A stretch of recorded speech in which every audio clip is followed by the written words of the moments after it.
Senhor presidente, mesa executiva, vereadores, vereadoras, munícipes que nos acompanham. Eu vou usar aqui o meu tempo e o tempo do líder do governo, que não usou tudo. Brincadeira.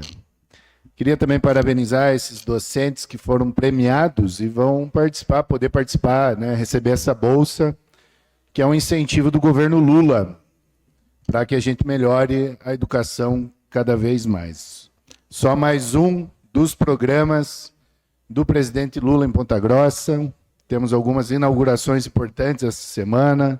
Todos sabem o investimento na Santa Casa, via Itaipu, para nós ter o melhor sistema de radioterapia para pessoas que sofrem, né, com doenças oncológicas.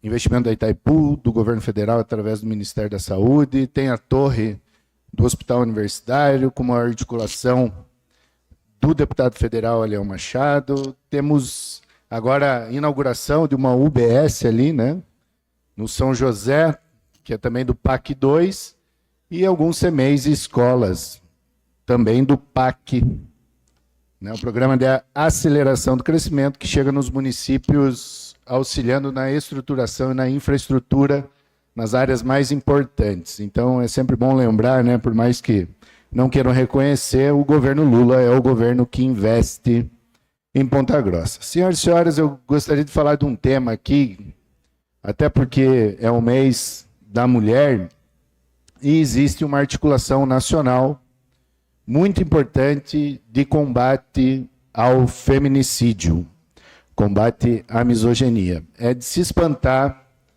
duas notícias dessa semana. Primeira, de alunos de um colégio de São Paulo, de um colégio da elite, em que formularam uma lista de de estudantes, de colegas mais ou menos estupráveis.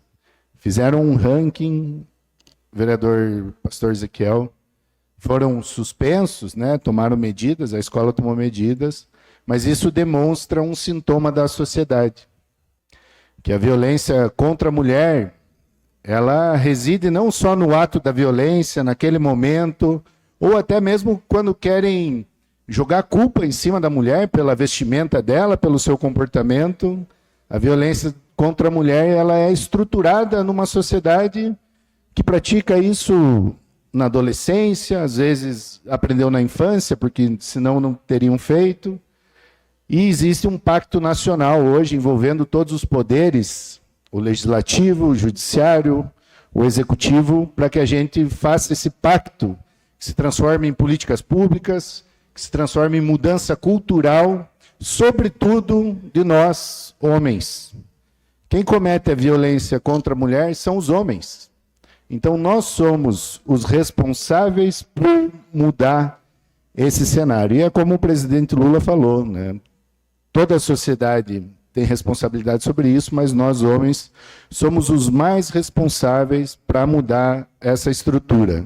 Seja na nossa casa, ao perceber gestos, comportamentos violentos entre nós mesmos, homens, que a gente já sabe que há estudos que a violência evolui. Né? Um soco numa mesa, quando se fala com uma mulher, geralmente não vai ficar só no soco na mesa. A interrupção sobre a roupa de uma mulher não vai ficar só nesse ciúme oral, verbal. Ele geralmente tende a evoluir para a violência física.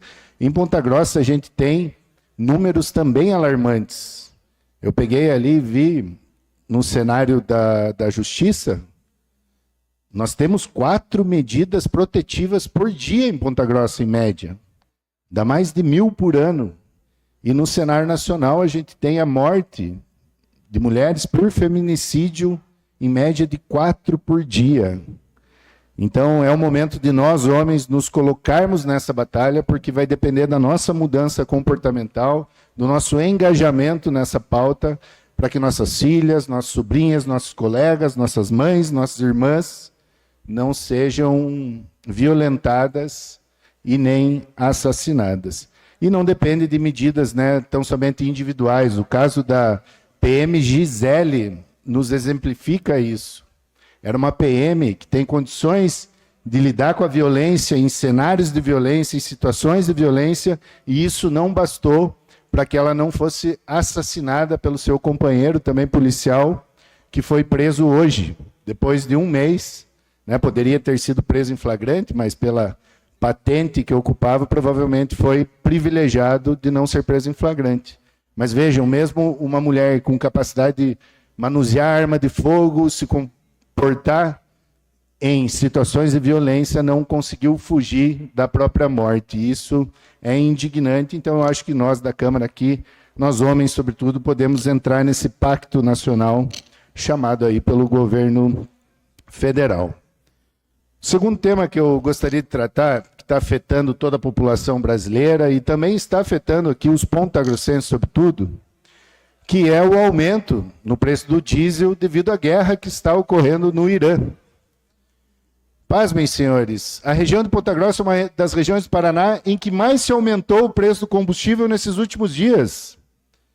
Só que não é um resultado objetivo da guerra, porque a Petrobras, esse preço aumentou mesmo antes da Petrobras anunciar qualquer tipo de aumento.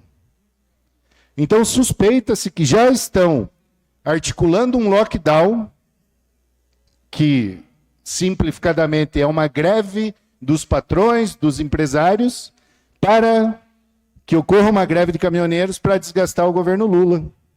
E isso é proibido em qualquer país. E quando a gente fala de ter soberania, de ter autonomia, de ter as estatais funcionando, existe um caso muito emblemático no Brasil. Vocês lembram que a refinaria da Bahia, Adolfo Alves, foi vendida para empresários dos Emirados Árabes por 1,6 bilhões de reais no governo Bolsonaro. Inclusive, ele, nesse período ali, ele andou com umas joias meio suspeitas pelos aeroportos do Brasil. Foi auditada e foi vista que vendeu muito abaixo do seu preço de valor de mercado, ou seja, num acordão com os Emirados Árabes. E hoje, essa refinaria era estatal. Hoje, a Bahia tem um dos combustíveis mais caros do Brasil. Porque é lógico que não interessa, os Emirados Árabes não estão preocupados com os interesses do povo do Brasil, do povo baiano. Então a importância, o Bolsonaro também vendeu toda a BR distribuidora, que é estatal, era estatal, foi vendida a preço de banana, para empresários estrangeiros lucrarem com os nossos recursos. Então, quando a gente faz uma evocação à soberania e à autonomia, nós estamos falando que as empresas brasileiras, as empresas paranaenses, elas têm que servir ao interesse público, que é o quê?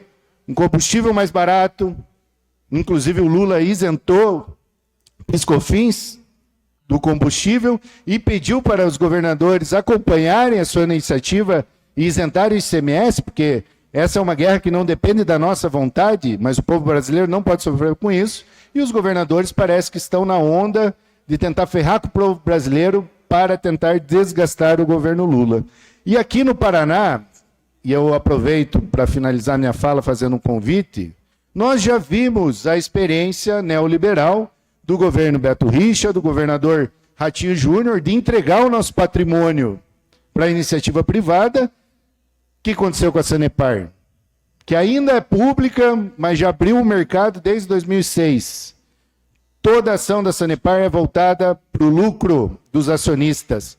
E a Copel, que foi parcialmente vendida, mas já não é mais estatal. A Copel Telecom foi completamente vendida para a gente ter um serviço péssimo de internet e agora causando prejuízos enormes, inclusive para os pequenos agricultores, produtores de leite, de proteína animal, que está tendo apagões em cima de apagões. O tempo de restabelecimento da energia demora muito mais do que quando a Copel era estatizada, e a gente está tendo prejuízo no Paraná. Mais um minuto, por favor, senhor presidente. Prejuízo no Paraná por essas empresas terem sido entregues à iniciativa privada.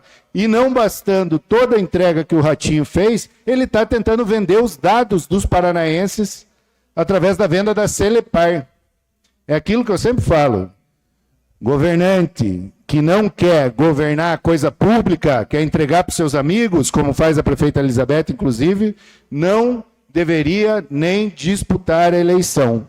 E aqui fica um convite, hoje nós vamos fazer uma audiência pública às 18h30 aqui, com o deputado estadual Requião Filho, com o deputado estadual líder da oposição Arilson Chiorato, para debater a reestatização da Copel, e todos os vereadores, vereadoras e munícipes estão convidados a colocar sua posição aqui. Uma ótima semana para todo mundo.